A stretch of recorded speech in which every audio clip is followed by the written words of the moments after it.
بسم اللہ الرحمن الرحیم۔ السلام علیکم پیارے ناظرین، عید کا دن خوشی اور مسرت ہوتا ہے، لیکن جیسے جیسے عید کے دن نزدیک آتے ہیں مردے کیوں روتے ہیں اور یہ دعا کرتے ہیں کہ کاش کبھی عید نہ آئے۔ ہم لوگ تو عید کی خوشیاں منا رہے ہوتے ہیں، لیکن مردے عید کا غم مناتے ہیں۔ کچھ مردے ایسے ہوتے ہیں جو عید کے آنے پر بہت دکھ میں آ جاتے ہیں اور بہت بڑی مصیبت ان پر آنے والی ہوتی ہے، اس وجہ سے وہ لوگ بہت پریشان ہوتے ہیں۔ آپ صلی اللہ علیہ وآلہ وسلم نے ارشاد فرمایا، اگر کوئی شخص رمضان کے مہینے میں انتقال کرتا ہے تو اس کے اوپر عذاب نہیں ہوتا اور قبر میں اسے سوال و جواب نہیں کیے جاتے، چاہے وہ کتنا بھی گنہگار بندہ کیوں نہ ہو۔ رمضان میں اس کا انتقال ہو جائے تو رمضان کے مہینے کی برکت اس کو یہ ملتی ہے کہ رمضان بھر اسے سوال و جواب ہوتے ہیں اور نہ ہی رمضان میں اس پر عذاب نافذ کیا جاتا ہے۔ جیسا کہ حدیث پاک کا مفہوم ہے کہ قبر کے اندر مردے کے لیے جہنم کی کھڑکی کو کھول دیا جاتا ہے اور مردہ قبر کے اندر جہنم کی تپش کو محسوس کرتا ہے، تو جو گنہگار مردے ہوتے ہیں وہ اس طرح سے جہنم کے عذاب اور گرمی کو قبر کے اندر محسوس کرتے ہیں۔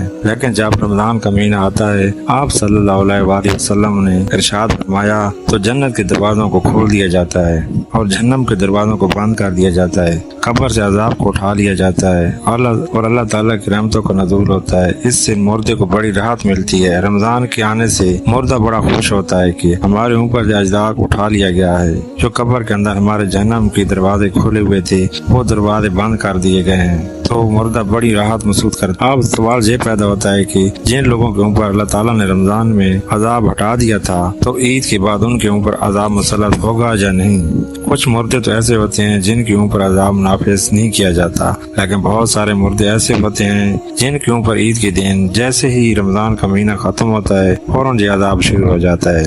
جیسے پورا سال وہ لوگ قبر میں سزا اور عذاب بھگت رہے تھے۔ عذاب میں وہ لوگ پھر ملوث اور گرفتار ہو جاتے ہیں۔ بعض علماء فرماتے ہیں کہ جب کوئی انسان رمضان کے مہینے میں انتقال کرتا ہے اور اس کے قبر میں سوال و جواب نہیں ہوتے اور جب ایک مرتبہ کسی پر اللہ تعالیٰ عذاب اٹھا لیتا ہے پھر دوبارہ ان پر عذاب نازل نہیں کرتا، بشرط یہ ہے کہ اس کے لیے کوئی اصال ثواب کر رہا ہو، مغفرت کی دعا کر رہا ہو۔ ہر مردے کو اس کے اعمال کے مطابق سزا دی جاتی ہے۔ جو نیک لوگ ہوں جن کو اللہ تعالیٰ نے کافی کر دیا ہو ان کو 2 یا 4 مہینے سزا ہوگی، بس آپ رمضان کے گزرنے کے بعد دوبارہ ان پر عذاب نہیں ہوگا۔ لیکن اگر کوئی بہت زیادہ گنہگار ہے، مثلا کوئی ایسا بندہ جس کا اسلام سے کوئی تعلق نہیں ہے، جو اسلام کو جانتے ہوئے بھی